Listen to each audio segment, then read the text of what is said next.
Iya, jadi hari ini kita bakalan bahas tentang Recording in progress.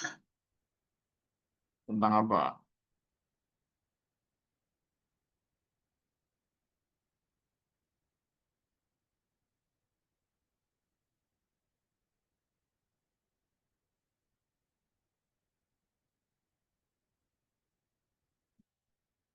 Ya, mekanika benda tegar atau mungkin bisa juga kita sebut sebagai dinamika rotasi ya.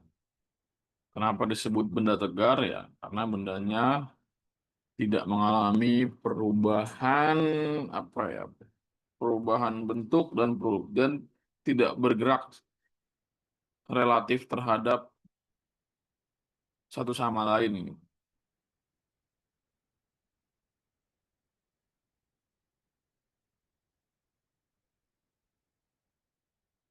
Oke,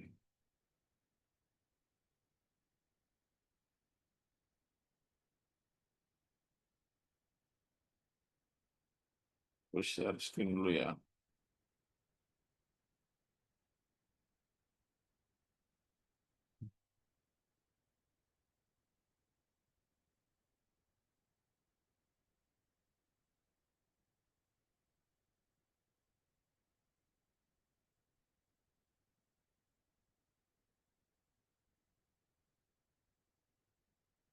Jadi ya aslinya sebenarnya dinamika rotasi itu mempelajari tentang ah, bagaimana atau gaya-gaya apa saja yang terlibat pada gerak rotasi. Karena waktu kita belajar gerak menggelinding, gerak melingkar, waktu kita belajar gerak melingkar, itu kan kita cuma dikasih tahu bahwa oh oke, ketika sebuah benda sedang bergerak melingkar, ya, ada salah satu efek yang dirasakan ya, yaitu gaya sentripetal. Nah, dalam dinamika rotasi, kita di sini memperhitungkan, ya, turut memperhitungkan gaya yang menyebabkan benda itu bisa bergerak rotasi, sekaligus memperhitungkan apa? Memperhitungkan atau melibatkan ya, bentuk daripada benda. Jadi, karena bentuk benda itu beda-beda, maka nanti efek dari rotasinya juga akan beda-beda.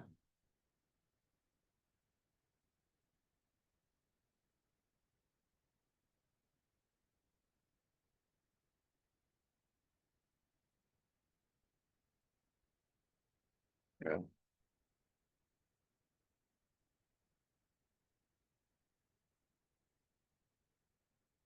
Mempelajari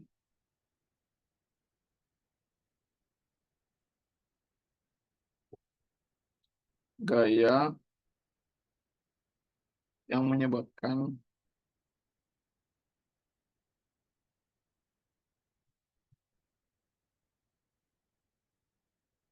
benda bisa bergerak rotasi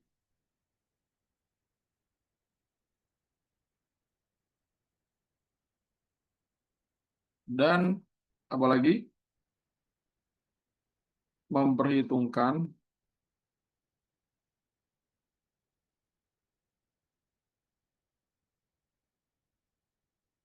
bentuk benda.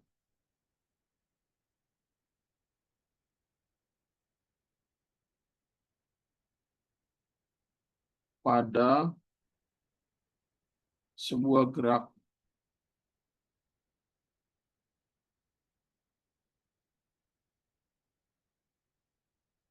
menggelinding.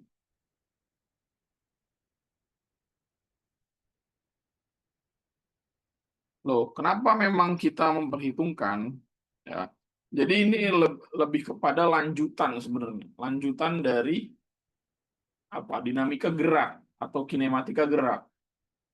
Pada bahasan sebelumnya kita tentang dinamika gerak, itu kan ya kajian kita hanya berfokus pada apa? Balok, atau bentuknya mungkin bola, ya. Tapi meskipun bentuk bendanya kita ubah-ubah, tapi mereka kita anggap sebagai sebuah titik atau partikel.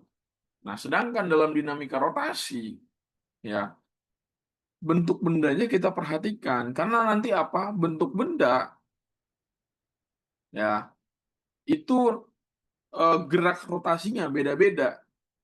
Ya, contoh misalkan gini.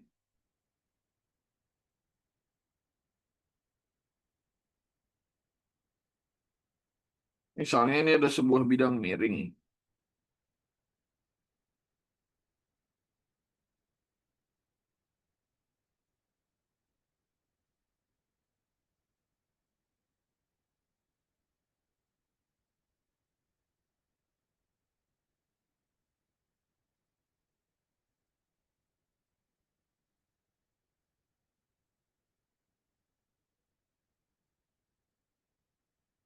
Ya, ini ada sebuah bidang miring. Ya, lu punya dua benda nih. Pertama, bendanya adalah apa? Misalkan ya bendanya adalah cincin. Misalkan. Ini cincin. Benda yang satu lagi ini bola pejal.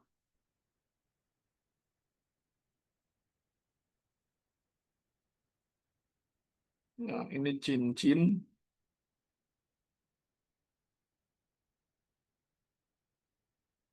atau silinder tipis. Nah, ini bola pejal.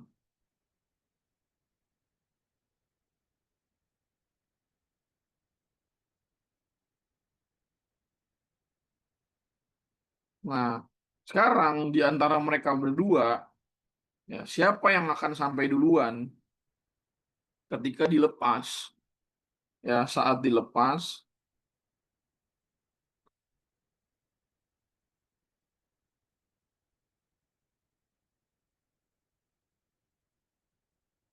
siapa yang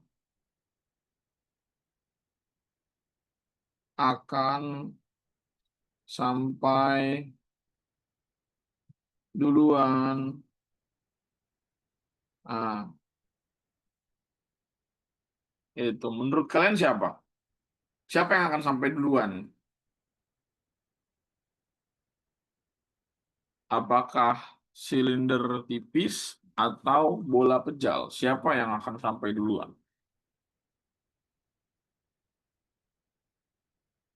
Nah, nggak apa-apa. Sekarang mah nebak-nebak dulu aja. Nanti kalau udah gue kasih tahu, kalian pasti akan bisa menjawabnya. Itu. Artinya apa? Ketika kita memperhitungkan bentuk benda, ya, dan benda tersebut bergerak, geraknya ini udah beda, ya. Geraknya bukan hanya cuman gerak terhadap apa? Terhadap lintasan, tetapi juga bergerak terhadap sumbunya, ya. Jadi gerak tepian benda ini terhadap titik tengahnya atau disebut sebagai gerak rotasi. Jadi ya, jadi saat bentuk benda diperhitungkan,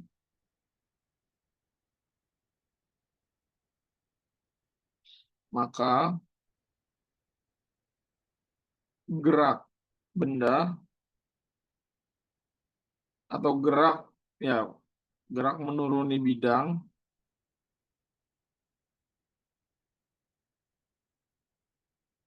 bukan lagi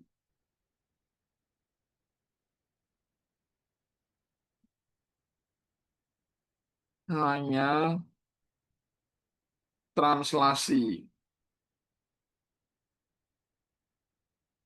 tetapi juga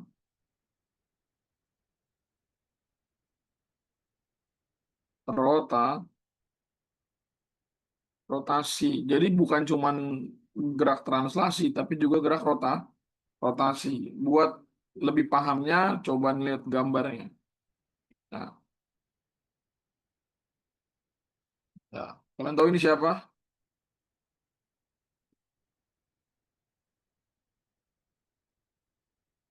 Ya, Rowan Atkinson atau Mr. Bean.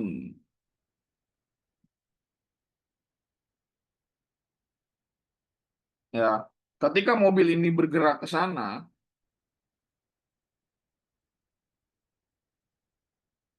ya mobilnya bergerak bergerak ke sana, ya arah gerak.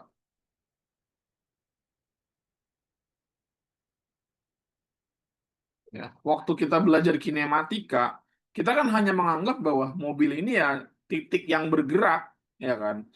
Titik yang bergerak entah itu ke arah kanan atau ke arah kiri, ya kan? Waktu kita belajar kinematika, kita hanya menganggap mobil ini sebagai sebuah titik. Tapi ketika kita belajar dinamika rotasi, ya semuanya berubah. Kenapa? Karena kita memperhitungkan apa? Memperhitungkan gerak ban atau gerak roda terhadap poros dan juga apa? Gerak mobil terhadap lintasan, ya enggak? Ya, jadi ada gerak, ya, gerak rotasi dari rodanya itu ya untuk ke sana itu.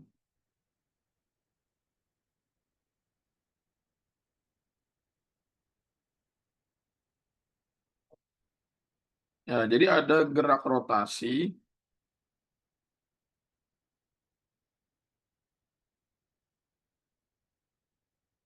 ya, ada gerak rotasi dari,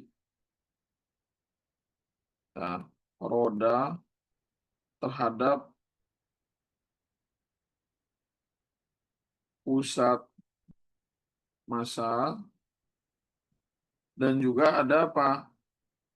Gerak translasi mobil terhadap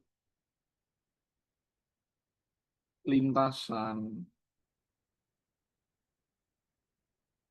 gitu. Jadi gabungan dari translasi dan rotasi itu kita sebut sebagai gerak menggelinding gitu. Ya, rodanya menggelinding itu ya. Jadi kita memperhatikan adanya apa? Adanya ya bentuk ya dari roda itu sendiri gitu. Nah, sekarang ya kira-kira coba kalian pikirkan ya, gue memberikan ilustrasi ya. Gue coba memberikan sebuah ilustrasi. Tadi kan gue bilang gini, gerak rotasinya ya itu kan roda terhadap pusat massa roda gitu. Nah, berarti ada gerak rotasi nih ya. Sekarang misalkan gue punya nih pusat massa roda. Bukan roda, sorry. Gue memberikan sebuah ilustrasinya adalah batang deh. Tuh. Yang paling gampang, yang paling sederhana itu batang. Nah, batang ini, eh,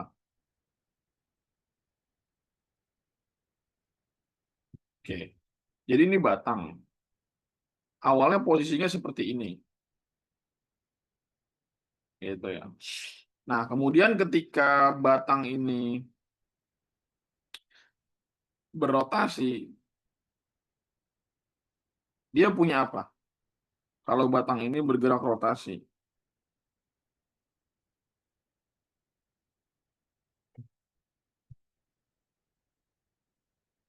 bergerak rotasi. Waduh, nggak kebayang berarti ya. Gimana gue bilangnya ya? Nah, kecepatan sudut. Jadi jangan bicara yang apa ya, yang terlalu out of the box gitu. Boleh aja jawabannya gitu, boleh gitu, nggak ada larangannya. Nah, ketika benda ini kita puter, dia pasti punya kecepatan sudut, bener nggak? Ya kan? Nah, dia punya kecepatan sudut. Ya, jadi kecepatan sebuah apa ya? Ini ujungnya ada bulat-bulat inilah gitu kan. Nah, kita gerakin ke sana.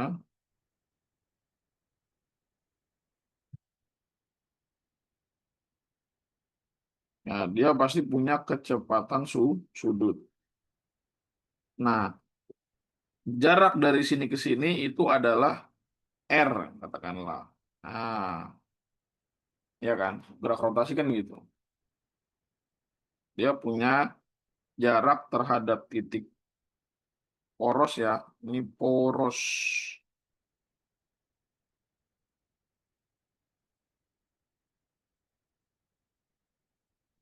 Ketika ini diputar terhadap poros, dia punya kecepatan sudut gitu.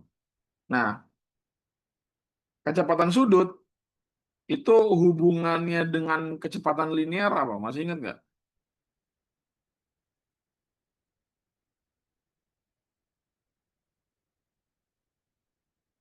Kecepatan sudut adalah, nah, Pak ada yang masih ingat? Ya, berarti apa? V per V per R ya kan? Nah, V per R atau bisa juga kita tuliskan V sama dengan omega dikali dengan R. Nah, dalam translasi, pada gerak translasi, energi kinetiknya rumusnya apa? Energi kinetik translasi, masih ingat?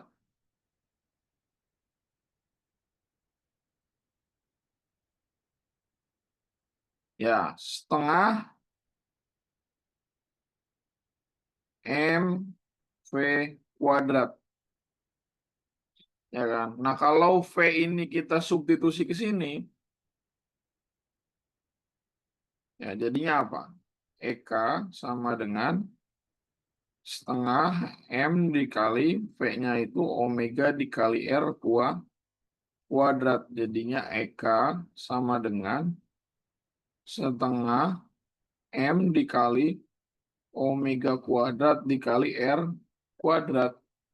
Nah, jadinya EK sama dengan setengah ya MR kuadrat dikali omega kuadrat. Itu. Nah, ini yang kita namai dengan apa? Energi kinetik rotasi. Gitu. Kenapa? Karena di sini ada kecepatan sudutnya, ada pengaruh kecepatan sudut. Ini eka translasi, ini eka rotasi. Jadi bedanya adalah ini pakai massa, ini pakai kecepatan linear. Nah, kalau ini pakainya kecepatan sudut, ya kan? Ini kan V kuadrat, ini omega kuadrat. Jadi sama-sama kecepatan, cuman bedanya kalau ini kecepatan linear, kalau ini kecepatan sudut. Nah, kalau ini pakai massa, kalau ini pakai mr kuadrat, ya kan? Posisinya kan mirip gitu. Jadi mr kuadrat di sini nanti berperan sebagai apa? Sebagai dalam tanda kutip massa. Itu. Nah, tapi pada energi kinetik translasi di sini kan dianggap bendanya itu sebagai sebuah partikel atau titik gitu ya. Nah, mr kuadrat di sini nanti berperan sebagai apa? Momen inersia gitu. Nah, jadi ini nanti sebagai apa? Momen inersia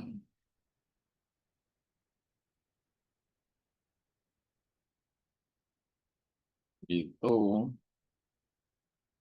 Jadi di sini kita punya besaran baru yaitu momen inersia.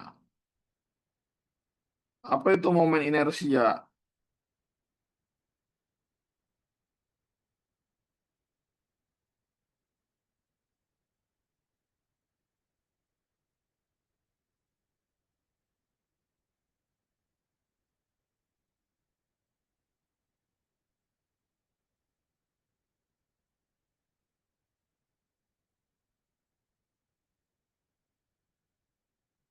Massa dikali jarak. Itu sama kayak guru SMP ya kalau ditanya, "Bu, gaya itu apa?" "Oh, gaya itu massa dikali percepatan ada anak-anak," gitu. Waduh. Memang sih itu jawaban gitu. Tapi jawaban apa ya namanya ya kalau kayak gitu ya? Agak bingung juga gua.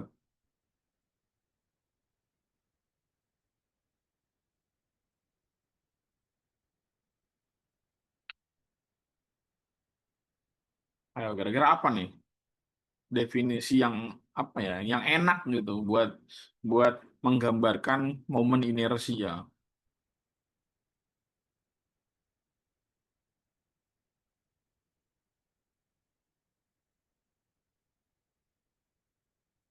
Coba coba kita kita ingat-ingat lagi. Inersia itu artinya apa?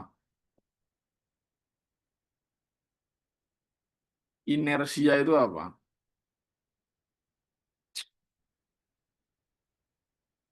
Ada yang tahu apa itu inersia?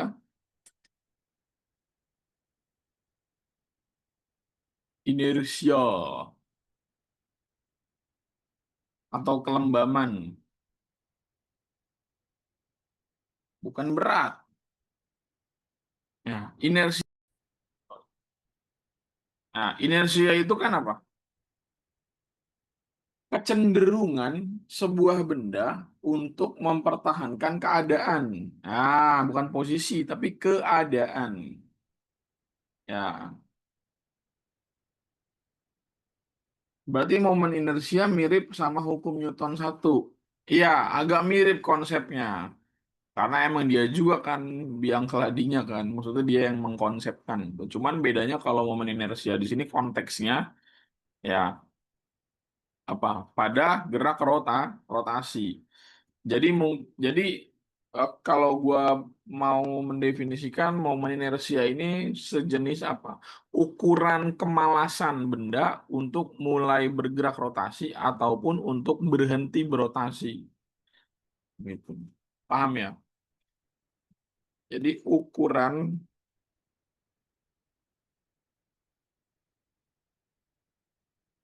kemalasan. Ya, ukuran kemalasan benda hmm, untuk mulai berrotasi atau berhenti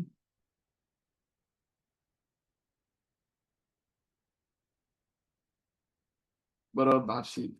Jadi di sini ada memulai rotasi, ada berhenti berotasi. Jadi bisa kita gunakan dua kata ini tergantung konteksnya. Nah, sekarang kalau misalkan konteksnya adalah energi kinetik rotasi, berarti kalau momen inersianya gede, energi kinetik rotasinya gede apa kecil?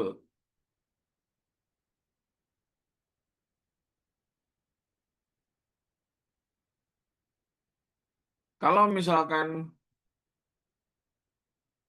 momen inersianya gede, energi kinetiknya gede atau kecil?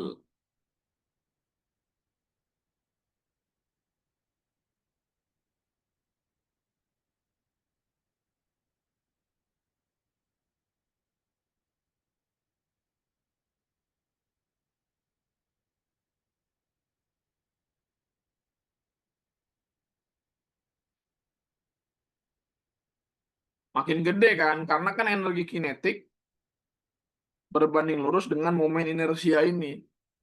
Artinya apa? Kalau dia gede, berarti makin susah nanti berhenti berotasinya. Masuk gak logikanya? Jadi kalau nilai momen inersia gede, maka dia akan makin sulit untuk dihentikan kalau energi kinetiknya gede. Makanya gini, kalian pernah nonton di sini ada yang hobi nonton MotoGP atau atau F1 nggak? Yang kecepatan kendaraannya itu nggak masuk akal.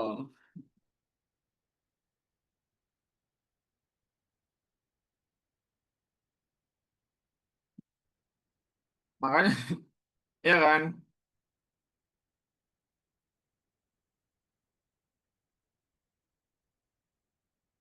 Nah, makanya kalau kita nonton MotoGP atau F1 itu kan coba deh bayangin roda dengan apa namanya dengan putaran sebesar itu ngeremnya gimana? Makanya cakramnya juga muternya harus harus kenceng juga kan gitu. Nanti ntar pengeremannya berjalan juga bakal sulit gitu. Makanya apa cakram roda F1 atau mobil-mobil yang supercar gitu kan kalau dia ngerem nanti piringannya menyala makin apa namanya makin terang nyalanya ya makin panas. Kenapa? Karena susah dihentikan. Susah dihentikan karena apa? Energi kinetik rotasinya yang gede gitu. Ya,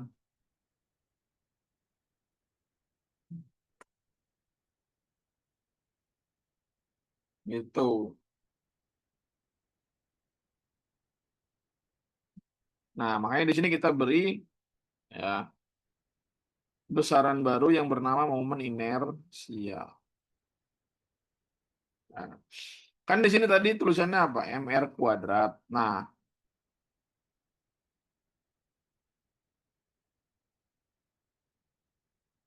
apakah cukup rumusnya hanya MR kuadrat? Apakah cukup rumusnya hanya MR kuadrat? Nah, ternyata tidak cukup. Kenapa? Karena di awal gue jelaskan bentuk benda yang berbeda itu nanti gerak rotasinya juga akan berbeda. Itu makanya dalam apa namanya dalam ilmu material ya atau apa ya gue nggak tahu ilmu nama ilmunya. Nah itu bentuk benda punya nilai konstanta inersia yang beda-beda. Itu bisa dicari pakai integral, integral lipat dua gitu ya. Sayangnya sangat mustahil integral lipat dua kita bahas di kelas Matdas. Ya, karena trigono aja pada puyeng gimana integral lipat dua gitu kan. Yang ada gue makin dikacangin ntar. Tapi di sini kita kasih suatu konstanta atau K gitu ya.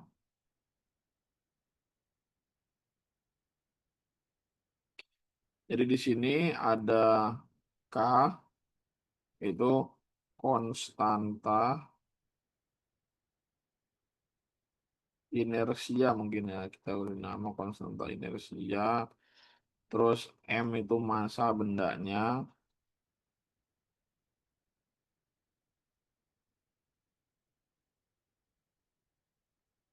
Nah, R itu jari-jari.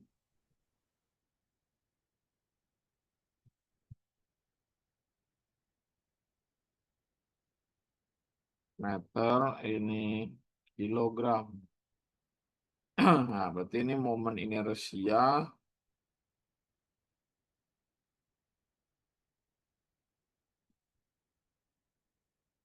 satuannya kilogram meter persegi. Nah, ada beberapa benda yang paling sering muncul di apa soal fisika jalur mandiri. Nah, pertama ada namanya silinder pejal.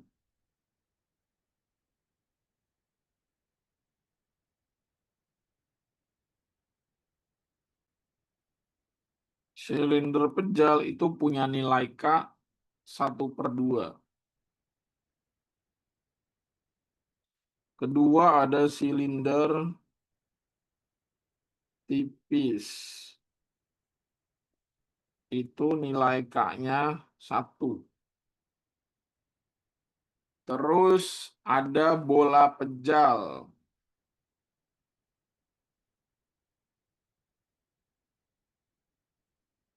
Itu nilai K-nya 2/5 dan sekarang bola berongga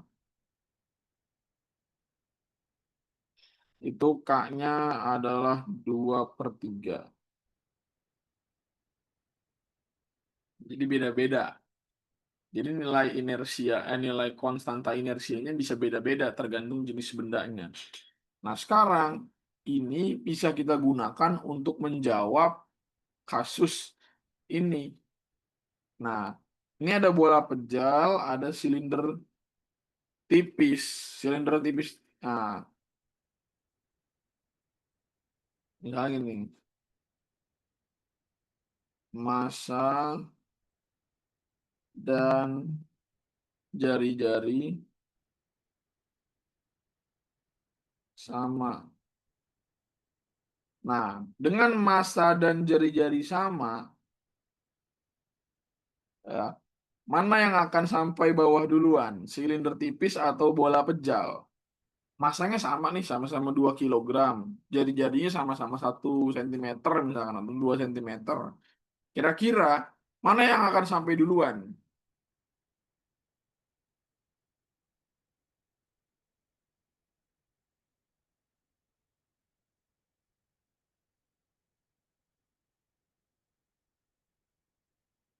Ayo coba, silakan diskusi di kolom komen.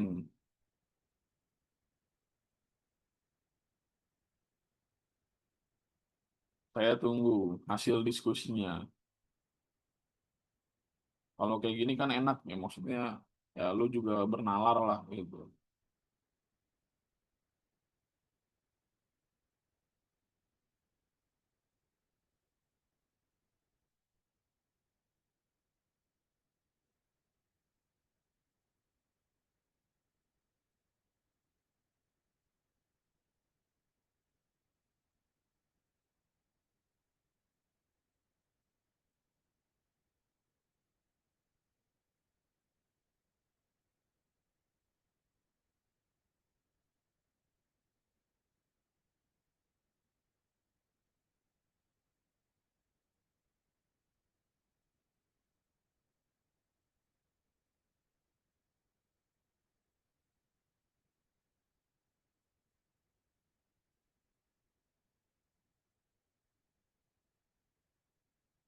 Ayo, mana yang akan sampai duluan?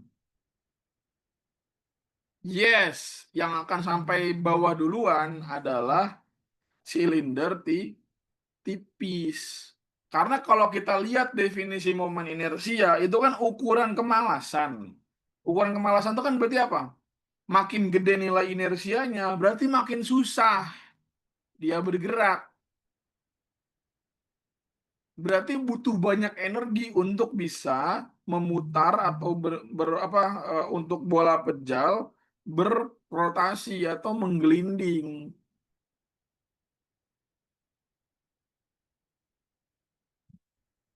Gitu. Jadi makin gede nilai K,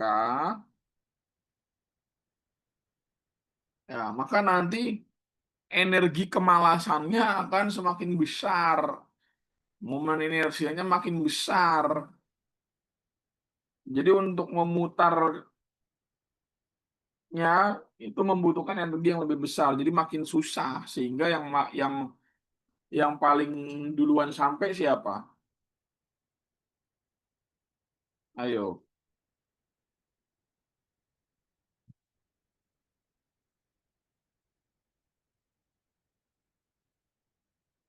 Atau gua ada kesalahan. Ayo coba didebat gitu, didebat. Biar biar itu kelas tuh nggak boring gitu. Harusnya bilang ini Babe salah gitu. Babe salah, kenapa salah? Oh, karena gini gini gini gini gini. Ayo coba.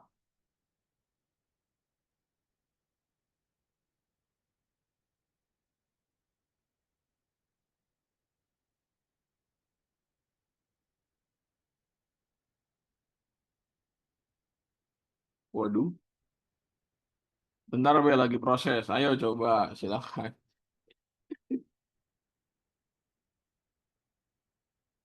Siapa tahu dari yang gue sampaikan tadi ada salah. Misalkan enggak Be, bola pejal lebih kecil ukuran kemalasannya. Nah, coba gimana tuh? Ini silindernya nggak pejal BTW. Ini silindernya tipis.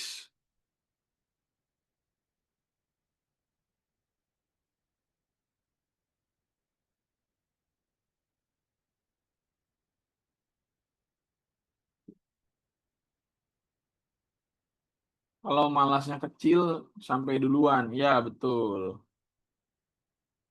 Nah, ini yang nonton record, yang tadi statementnya jangan langsung ditulis ya. Nah, kan tadi gue bilang momen inersia itu ukuran kemalasan. Berarti makin gede nilai momen inersia, maka dia makin malas atau makin susah buat bergerak rotasi. Nah, terus kita lihat di sini massa sama jari-jarinya sama. Berarti faktor yang kita lihat hanya konstanta inersianya.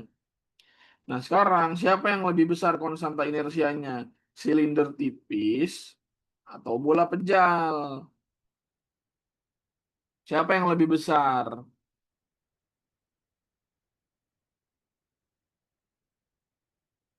Nah, yang lebih besar adalah silinder tipis. Berarti ukuran kemalasan silinder tipis lebih besar daripada bola pejal, sehingga yang akan sampai duluan adalah bola pejal. Gitu ya.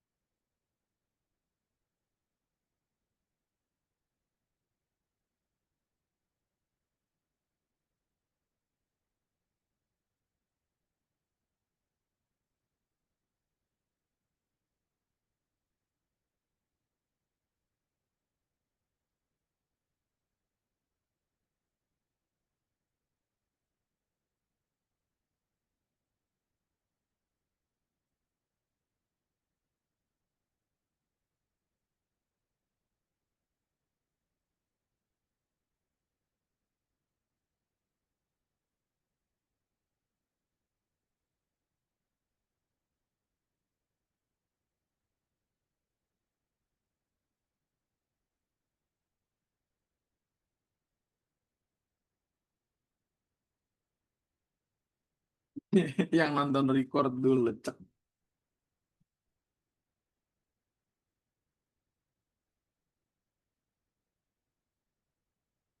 Tapi kan kata Babe inersia berbanding lurus dengan energi kinetik. Berarti makin gede EK, makin cepat nyampe dong. Perhatiin lagi kata-katanya. Di sini kan benda untuk mulai berotasi atau berhenti berotasi. Wah, ini nggak perhatiin kayaknya nih. Ya, mulai berotasi. Ya, mulai berotasi. Jadi momen inersia makin gede, makin susah mulainya. Ya kan? Berarti energi kinetiknya makin gede, berarti apa? Butuh energi lebih besar untuk bisa bergerak rotasi. Bukan berarti dia menggelindingnya makin cepat. Ya,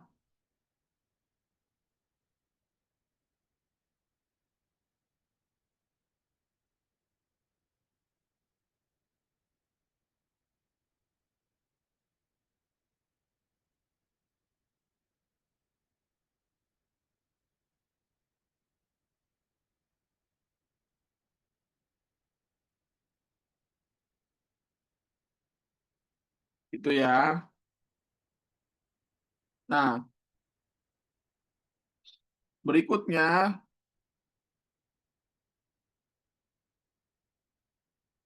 kalau tadi momen inersia, nah sekarang kita fokus membahas gayanya.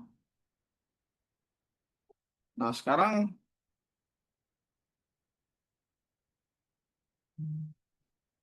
kita lihat,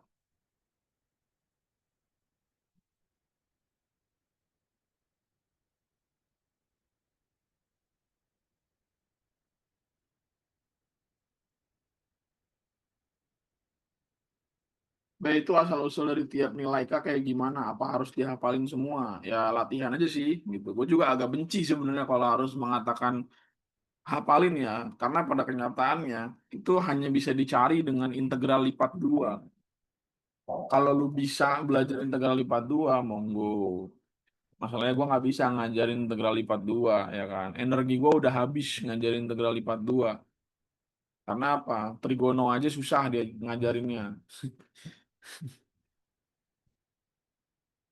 Jadi butuh energi lebih banyak untuk mengajarkan integral lipat dua. Ya, tapi intinya ya itu didapat dari sana. Gue hanya bisa menjelaskan itu diperoleh dari sana.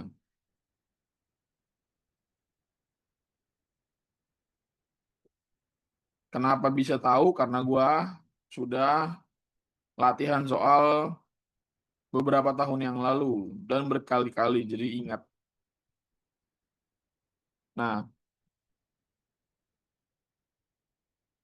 sekarang ini kan ada benda, ya, ya, dari tepi ke poros jaraknya R, ya, ya, dari tepi ke poros itu jaraknya R. Nah, sekarang gimana caranya supaya dia bisa bergerak rotasi?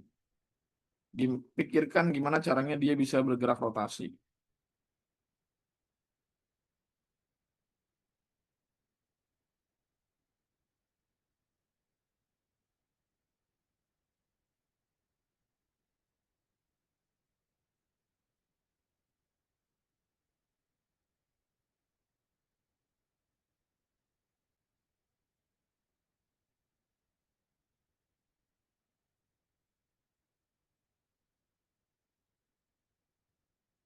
Nah, dikasih gaya, ya kan? Anggaplah kita ngasih gaya, gitu kan? Ya, ketika dia dikasih gaya, baru dia muter,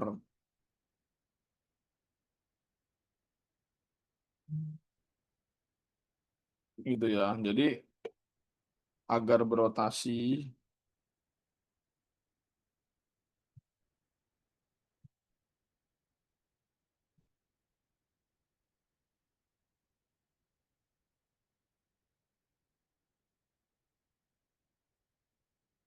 ya, jadi agar berotasi benda harus diberi gaya.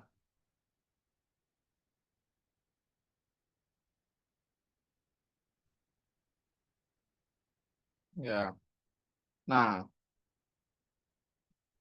sekarang coba pakai logika. Kemudahan benda ini melakukan gerak rotasi itu jika gayanya di mana? Di sini, di tengah atau di sini?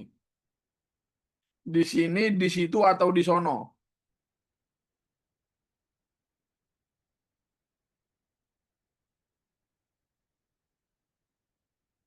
Ya, jadi agar berotasi benda harus diberi gaya. Nah, kemudahan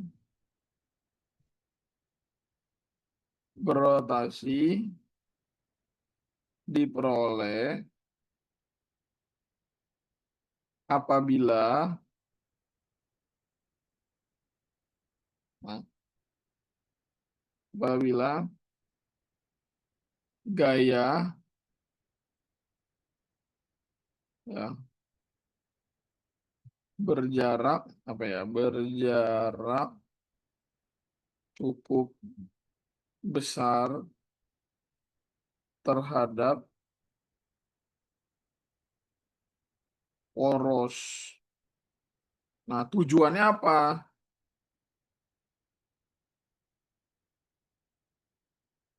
Agar memperbesar, ya, memperbesar nilai apa? Momen gaya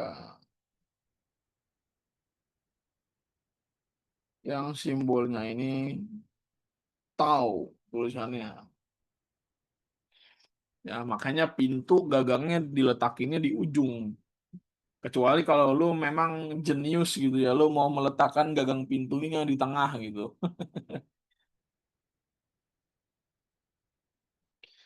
Ada yang pengen bikin pintu gagangnya di tengah,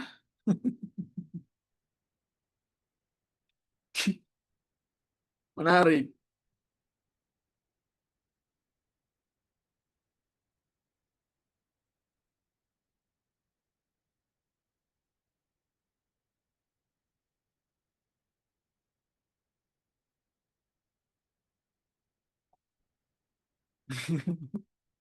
gitu.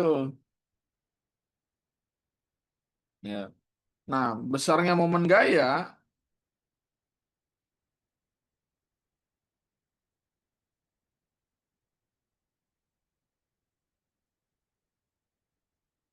ya, momen gaya itu adalah apa?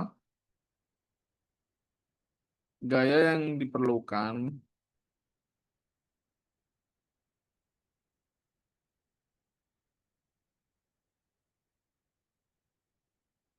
agar benda bergerak rotasi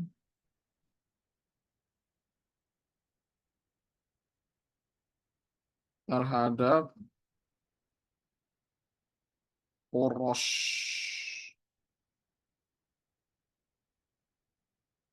Gitu. Nah, dalam case ini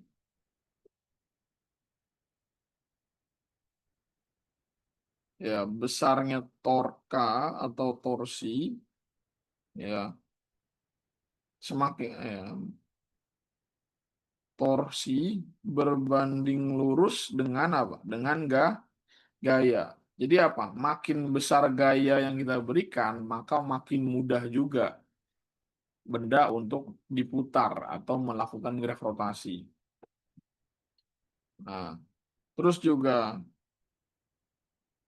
gerak rotasi itu berbanding lurus dengan R. R itu apa? Lengan gaya. Ya, jadi makin jauh R ya, makin besar R, maka nanti torsinya juga akan besar sehingga nanti akan lebih mudah gitu kan buat memutar apa namanya benda. Ya, makanya di teknologi yang canggih zaman sekarang, para mekanik-mekanik mobil itu ngebuka ban udah bukan pakai kunci manual lagi, bahkan dia punya apa namanya punya torsi sendiri namanya. Ada alatnya namanya apa gitu gue lupa. Jadi dia punya torsi gitu. Ada digital diukur berapa kekuatan ini bisa diatur itu. Dan satu hal lagi yang penting kita perhitungkan terkait torsi adalah apa? Kemana arah gayanya? Kenapa?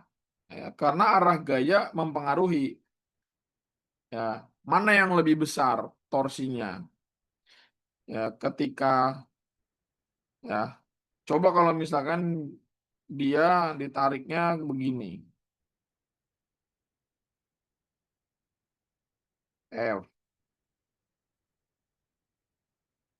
Katakanlah ini sudutnya 30 derajat.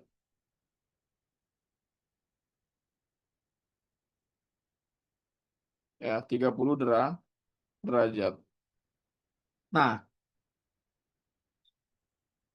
masih ingat pakainya sin atau cos?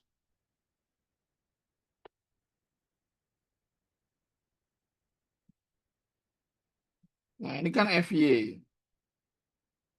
ini FX. Pakainya sin atau cos? Ya, pakainya sin ya.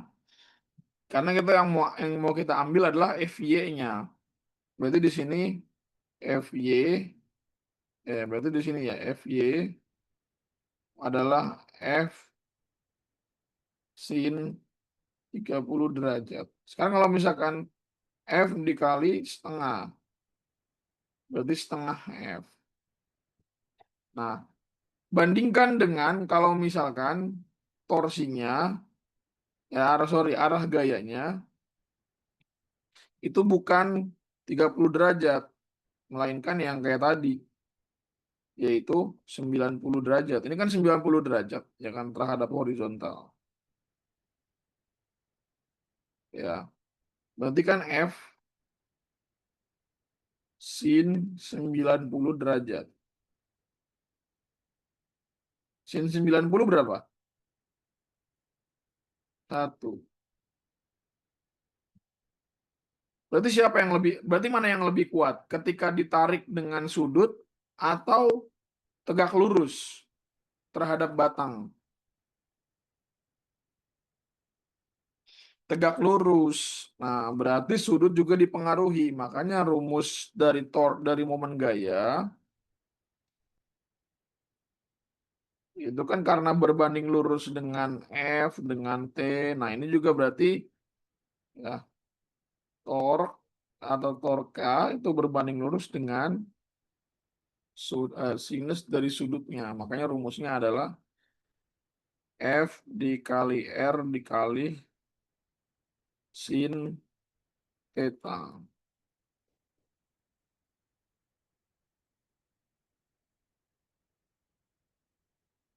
Jadi ini gaya, satuannya Newton. Ini adalah panjang lengan gaya,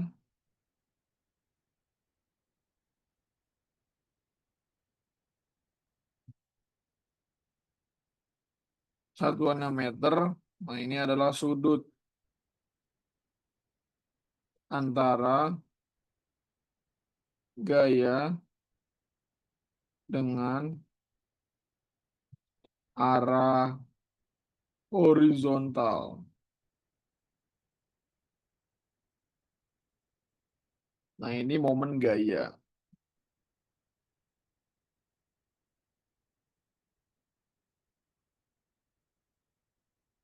Satuannya Newton meter. Kenapa pakainya sin? Wah, ini trigonometrinya harus diperbaiki ya, berarti ya. Nah, ini kan sudut theta, ini FY. Ya kan? Kalau ini FY, berarti garis ini garis tingginya FY. Nah, sin itu kan apa? Sin 30 itu kan sisi depan dibagi sisi miring. Jadi FY sama dengan F sin 30 derajat. Gitu ya. Belajar lagi trigononya.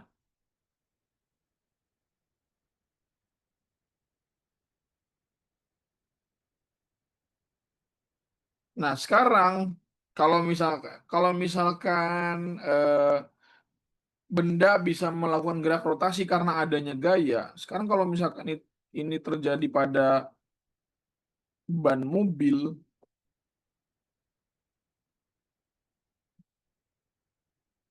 yang misalkan ini adalah ban mobil,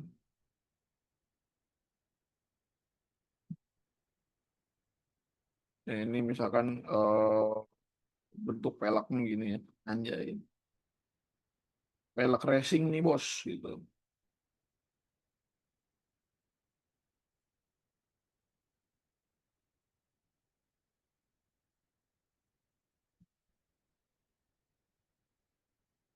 Ya, ya ini ginilah. Nah,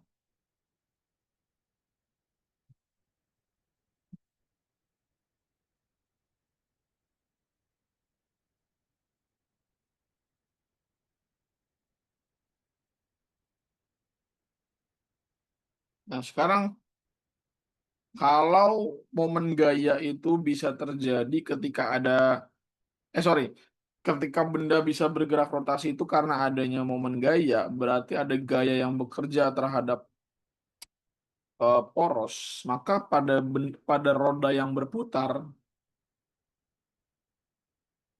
gaya apa yang berperan sehingga roda bisa berputar?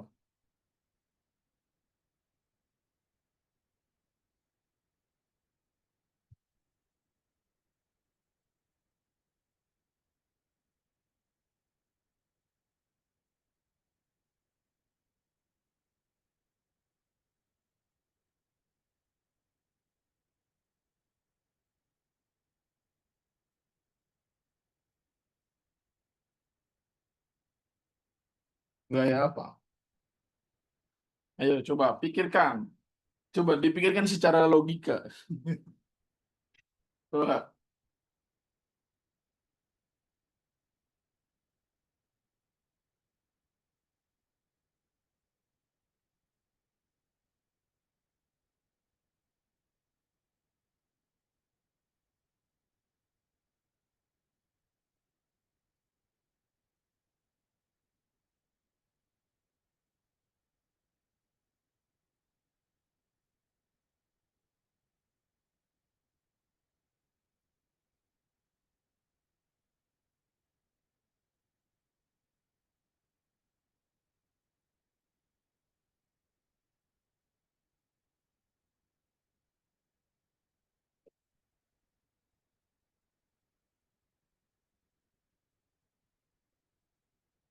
Sentripetal, apalagi?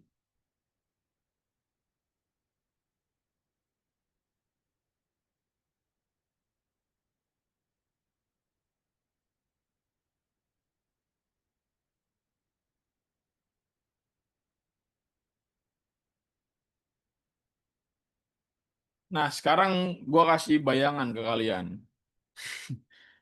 Misalnya nih, misalnya mobil berada di atas lintasan yang sangat licin. Kira-kira rodanya bakal muter gak? Kagak. Nah, berarti yang bikin roda itu muter apa?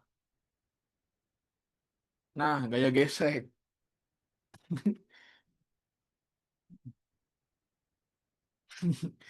Ya, jadi yang membuat roda itu bisa berputar karena gaya gesek.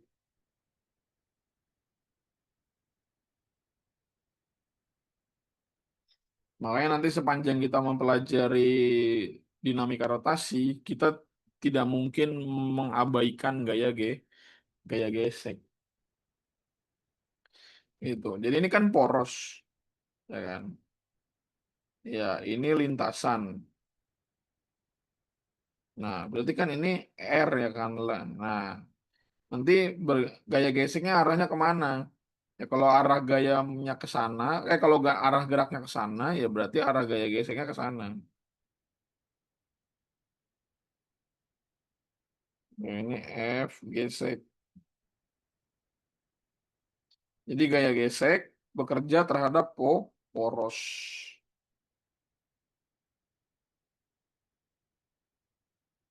Gitu.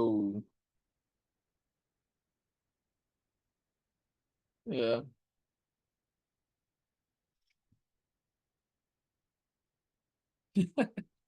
bener juga. Kenapa nggak kepikiran? Kenapa ya? Kenapa nggak kepikiran ya?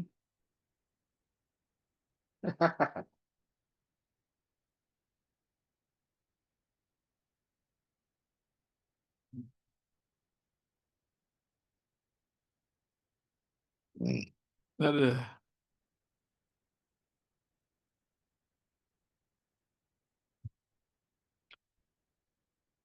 Nah, sekarang kita coba membuat rumus. Nah, ini yang kalian tunggu-tunggu ya. Enggak, ada satu lagi yang kurang, masih kurang, sorry. Ada satu lagi yang belum gua ajarkan, yaitu hukum Newton 2 pada gerak rotasi.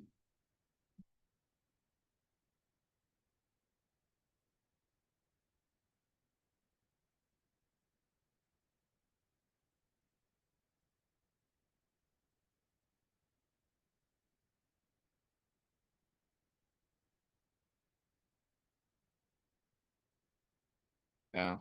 Hukum 2 Newton pada gerak rotasi. Ya.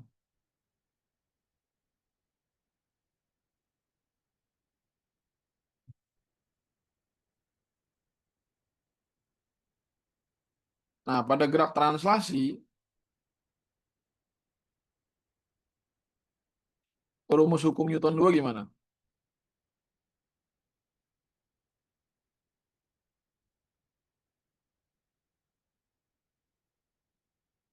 Kalau pada translasi gimana? Nah, sigma F sama dengan M dikali A. Nah, pada gerak rotasi gimana? Sigma F. Sigma F. Nah, kalau pada gerak rotasi,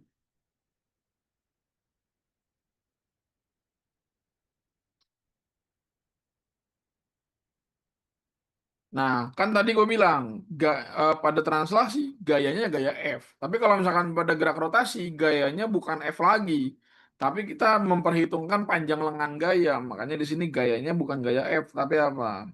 Momen gaya atau tau. Nah, terus di sini kan massa. Berarti ketika gerak rotasi pakainya apa?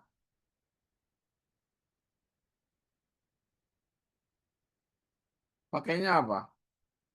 Nah, pakainya momen inersia. Nah, kalau ini percepatan A, kalau ini percepatannya apa?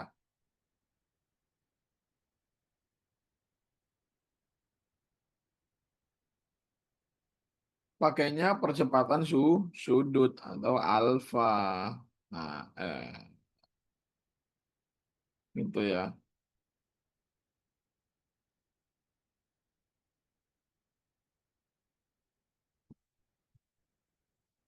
Ini pakainya percepatan sudut.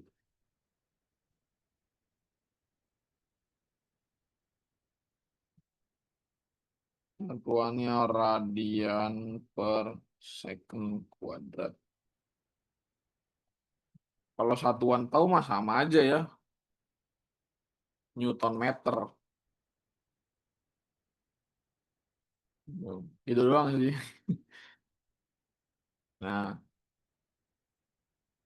nah sekarang kita bikin rumus. Nah, ini yang kalian tunggu-tunggu pasti kan. Mari membuat rumus.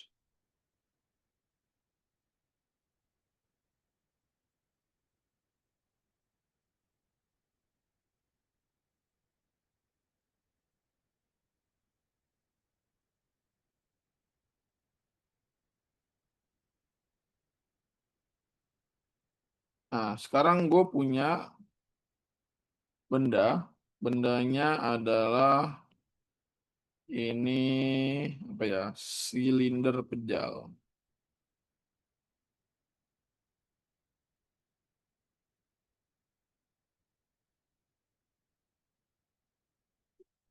Jari-jarinya R.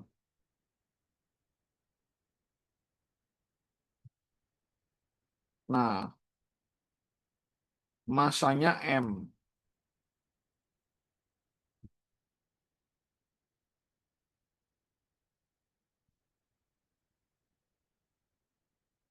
Nah, ditarik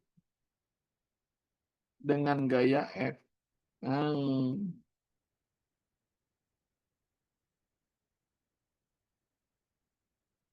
Menggelinding.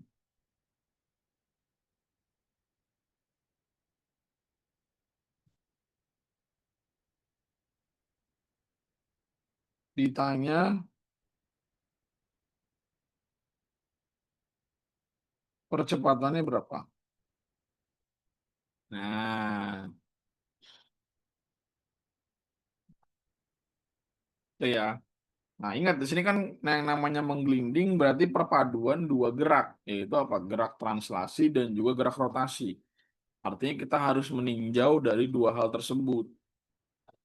Nah, pertama pada gerak translasi dulu. Pada gerak translasi, nah kita tinjau sigma F sama dengan M, ya, M-nya di sini ya, M dikali A. Nah, karena di sini yang namanya gerak menggelinding itu ada gaya gesek, berarti kita harus gambar arah gaya geseknya ke sana.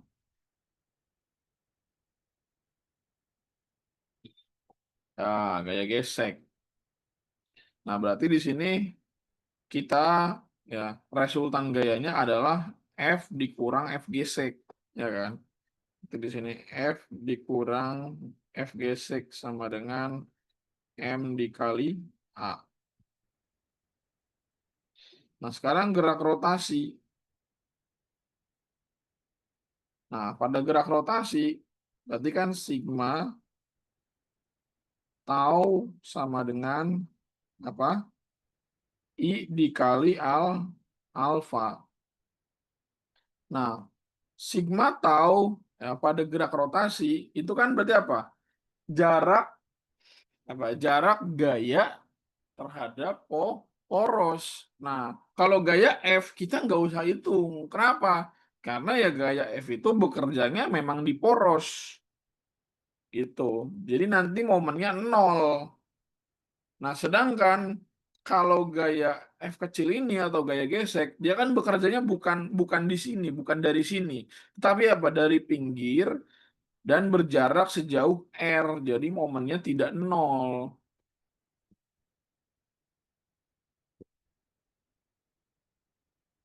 Ya, paham nggak? Paham ya.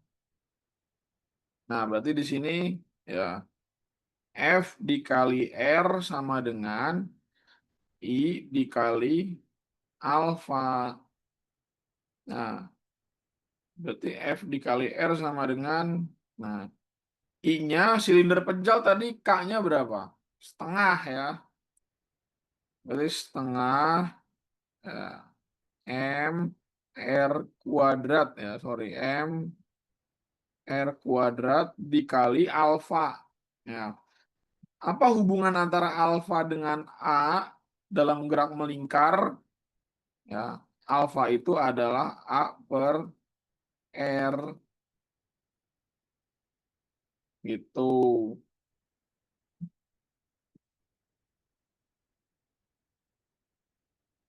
Ya, berarti di sini F dikali R sama dengan, nah ini kan bisa disederhanain ya, R kuadrat sama R, nanti hasilnya R gitu kan.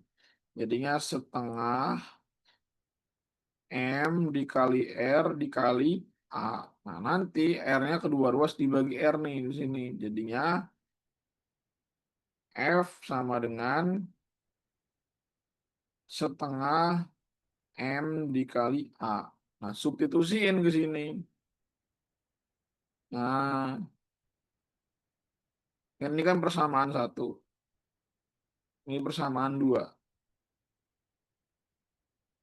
Jadi substitusi F ke persamaan satu.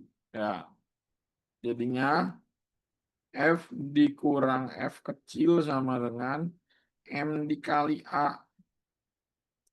Nah, berarti di sini F dikurangi dengan setengah M dikali A sama dengan M dikali A.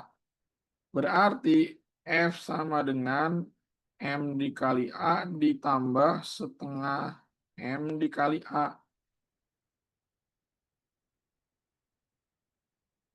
Ya, berarti di sini F sama dengan 3/2 M dikali A. Maka A-nya adalah 2/3 ya, atau 2, sorry, atau 2 dikali F per 3 dikali M. Nah, ini adalah rumus percepatan linear pada apa? Pada gerak menggelinding silinder pejal. Nah, unik dan menariknya berarti apa? Kita bisa menentukan atau membuat rumus sendiri tergantung dari apa? Jenis bendanya.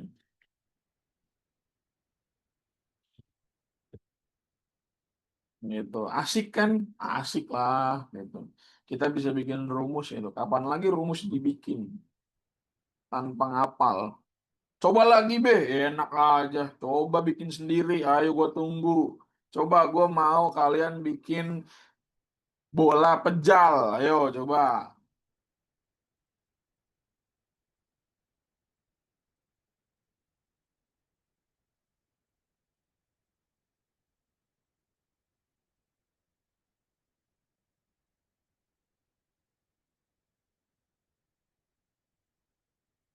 Ayo coba bikin, cari rumus percepatan A pada bola pejal. Ya, yang ditarik dengan gaya F ini coba silakan.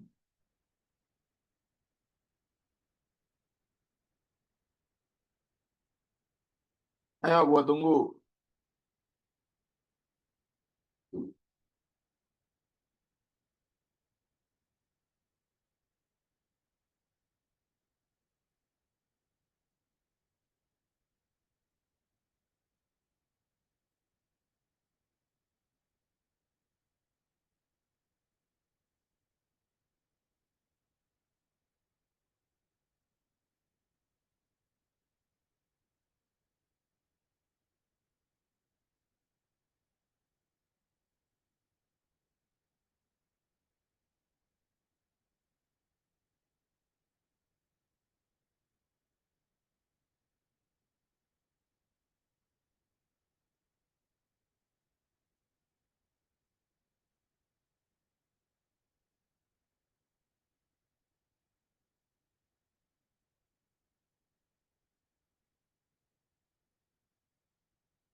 Oke, gimana kalau misalkan silinder pejal?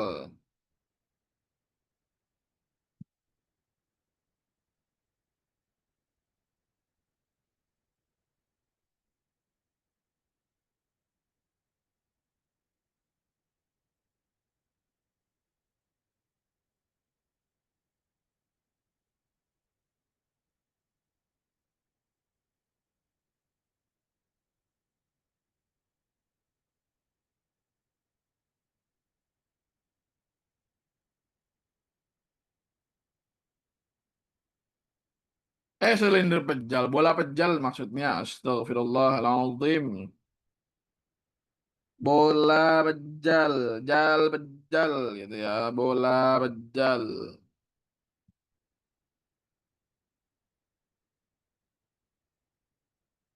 bola pejal. Nah, kan ini sama ya case-nya ya, ditarik dengan gaya F dan ini gaya gesek sejauh R, ya kan? Berarti kan kita tinggal ganti ya, Pak. Kita tinggal ganti momen inersianya doang ya kan? Nah, momen inersia pada silinder pejal itu berapa? Ininya 2/5 kan? Ya, ini 2/5. Berarti ini 2/5. Berarti ini kita ganti dengan 2/5. Ini 2/5. Nah, terus jadi 7/5 ya. Nah, jadinya 5/7. Gampang kan? Gampang gitu loh. Nggak perlu pakai sakit kepala segala gitu.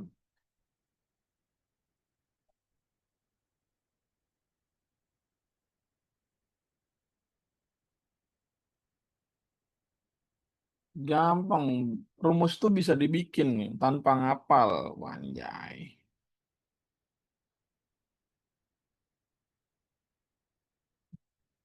Nah, sekarang mari membuat rumus lagi tapi kasusnya beda.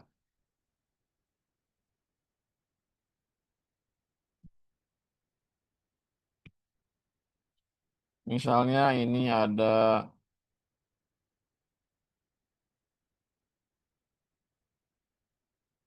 ya,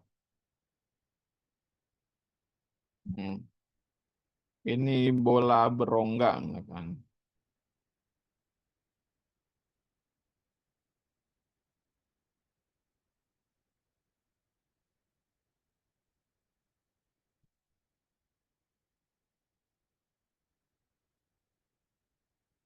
Ya,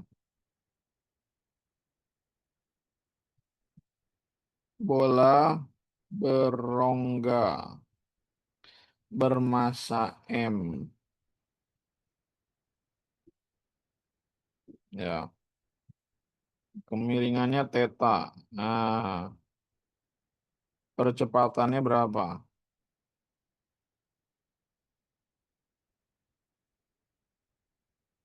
Ayo, coba silakan. Ayo, ayo, yuk.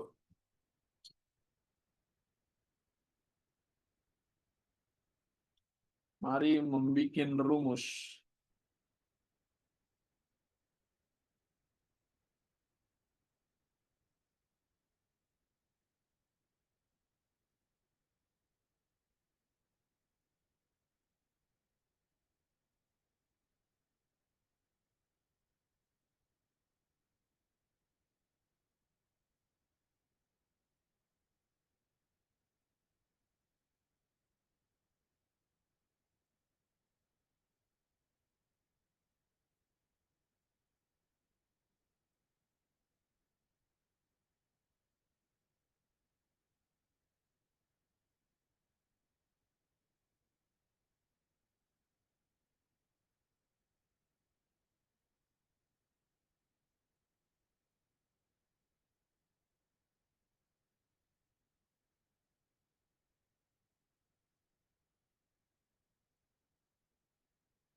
Yo, hayo, gimana? Hayo, mari membuat rumus bola berongga bermassa M percepatan A-nya berapa dan gimana?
Loh, kok pas bidang miring jadi sepi nih?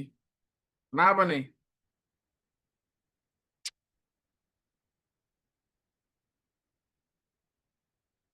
Mikir dulu, Be. Oke, monggo.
Ayo, ayo. Masih ingat kan gimana dinamika gerak? Oke, pertama translasi. Ya, pada gerak translasinya, ya, dia kan bisa meluncur ke bawah karena apa?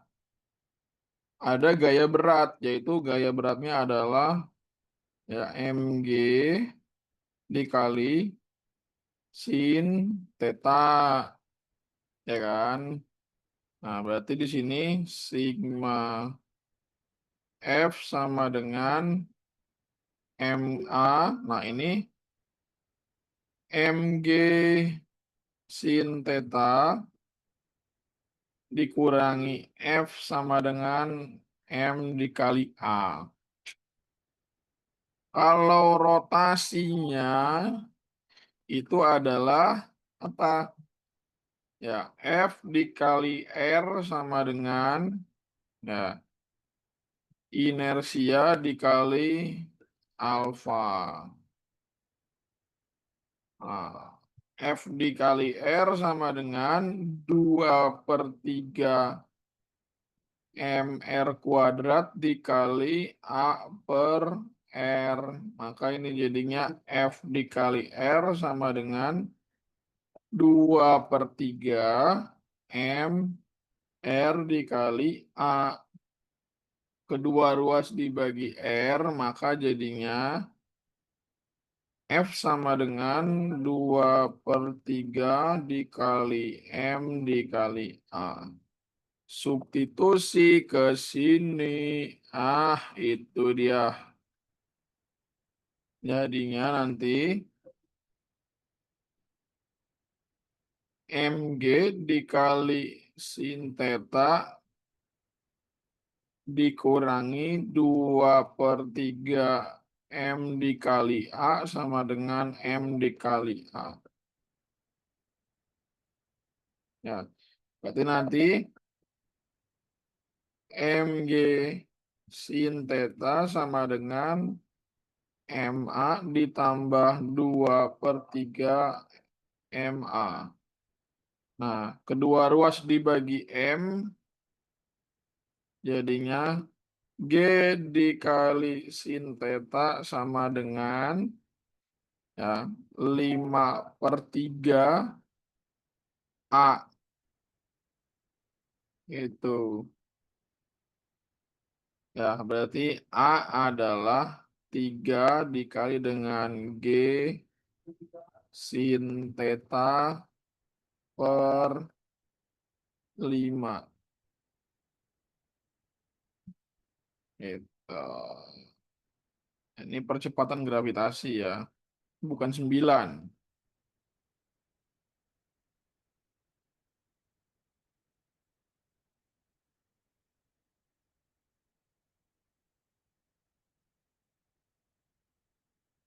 Alhamdulillah, alhamdulillah bener. Nah, kayak gini kan kalian jadi bisa bikin sendiri kan untuk jenis benda yang lain ya kan?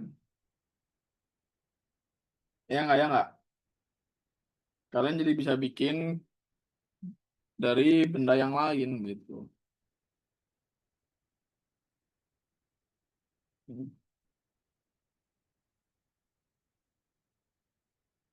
Tapi kalau kaknya lupa, wassalam. Iya. Berdoa aja semoga pembuat soalnya baik, nilai kaknya dikasih tahu karena biasanya sih dikasih tahu. Tapi kalau nggak dikasih tahu ya ingat-ingat aja.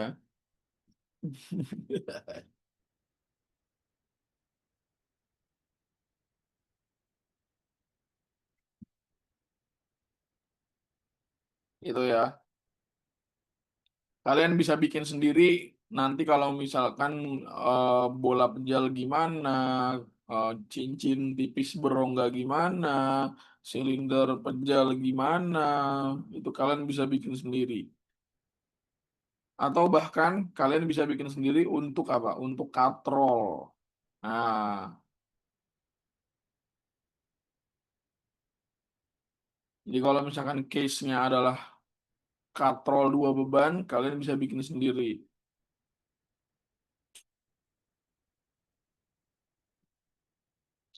Gak ada caranya nentuin nilai K ya selain dihafalin. Ada, kan tadi gue bilang bukan gak ada. Ada. Ya itu tadi gue bilang integral lipat 2. Silahkan belajar integral lipat 2.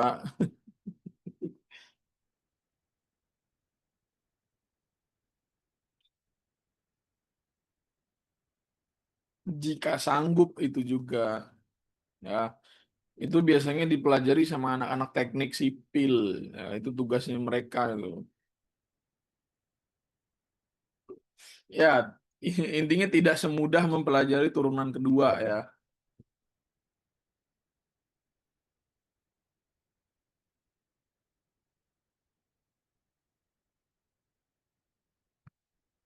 Oke, ya mungkin kita hari ini bahasannya sampai sini dulu. Ya, nanti kita bahas lagi mengenai katrol gimana, ya, atau posisi-posisi benda lain gimana, atau case-case lainnya gimana latihan soalnya. Ya, jadi hari ini kita 1,5 jam dulu aja, karena ya gue belum makan siang dan ya butuh energi lah.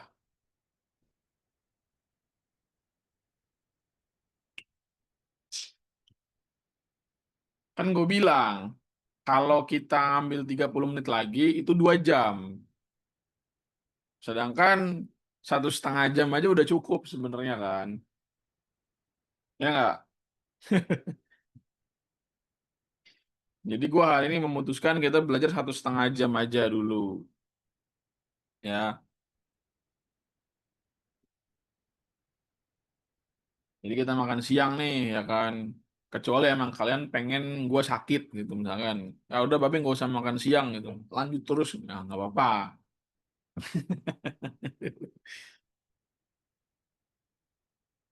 Ada rencana satu kelas full Latsol B. Ada. Nanti kan kita ada waktu sekitar 4 sampai 5 kali ketemu lagi. Nanti di 2 pertemuan terakhir tuh bakal full latihan soal.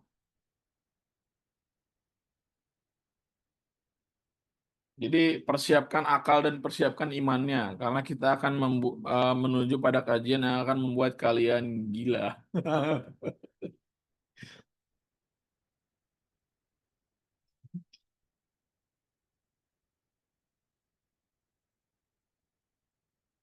Ya, semoga kalian jadi ngerti dinamika rotasi ya dengan bahasan hari ini ya.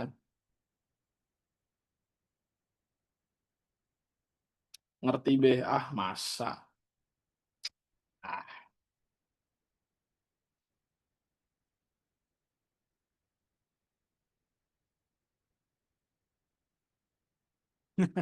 asli guruku nggak jelas be. Maksudnya guru lu tuh ngeblur apa gimana? Guru nggak jelas tuh maksudnya guru lu ngeblur apa gimana? Gurunya ngeblur gitu.